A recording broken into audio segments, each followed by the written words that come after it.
রসাম চুপ করে চমকে দেওয়া, মানিনীকে চমকে দেওয়া। যেমন ধরো কোনো কথাতেই যদি মান যায় না যায়, তখন এক কাজ করবেন বাবারা, দেখবেন ঘরের কোণে যেখানে ইলেকট্রিক সুইচ বোর্ড আছে সেখানে দেখবেন একটা প্লাগ পয়েন্ট আছে, সেই প্লাগে কিন্তু হাত দেবেন না, 2 ইঞ্চি দূরে আঙুলটা রাখবেন, রেখে একটা কাজ করবেন, কারণ এইরকম করে ধরাস করে পড়ে যান, জানবেন মান ভেঙে গেছে।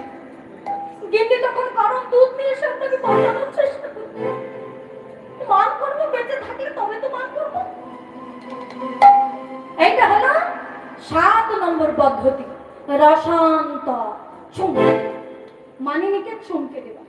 এবার দেখি রাধারানী যে মান করেছেন, দুর্জয় মা।